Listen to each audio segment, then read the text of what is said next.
Hello students, तो आज हम डिस्कस करने वाले हैं कि किस तरीके से एफिशिएंसी ऑफ पाइल ग्रुप को डिटरमाइन कर सकते हैं, उनके मेथड्स के बारे में। ठीक है, एफिशिएंसी ऑफ पाइल ग्रुप यानी कि ईटा जी को डिटरमाइन करने के लिए कितने मेथड्स होते हैं।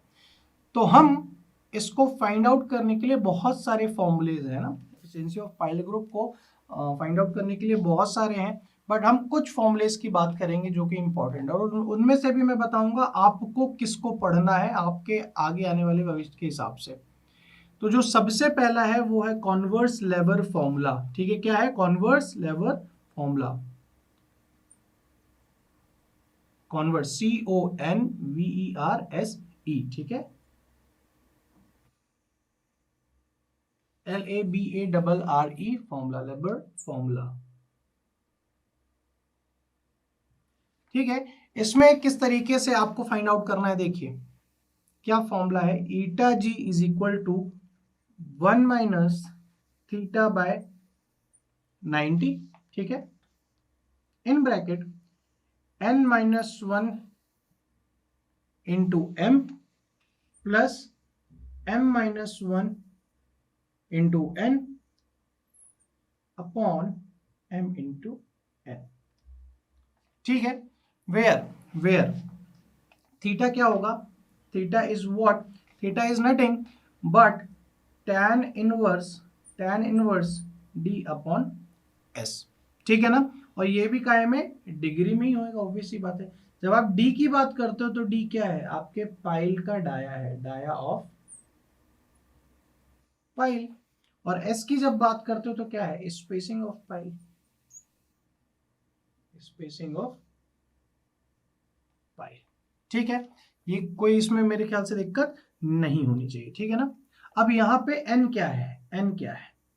ये n का मतलब है number of piles in a row, number of piles, number of piles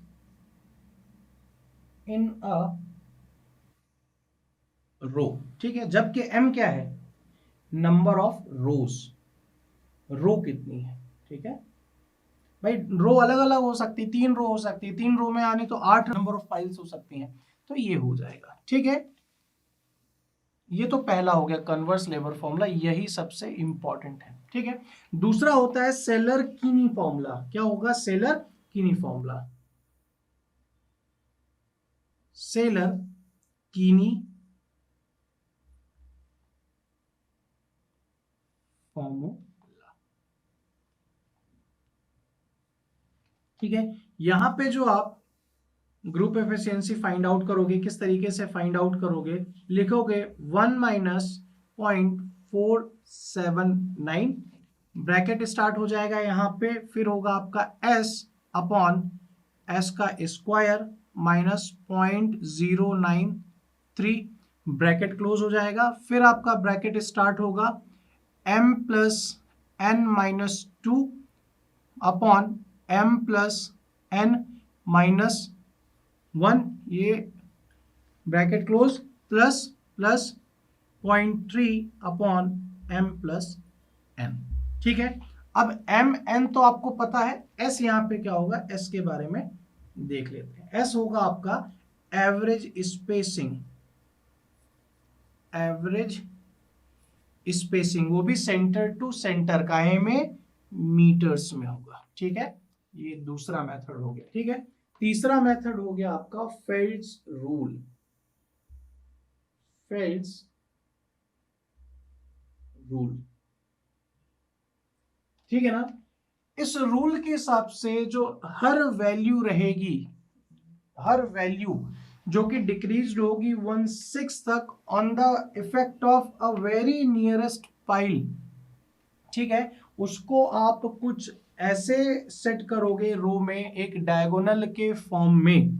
ठीक है, किस तरीके से करोगे उसका आपको इमेज दिख रहा होगा स्क्रीन के अंदर, कि फेल्ड्स रूल ने किस तरीके से चीजों को बताया।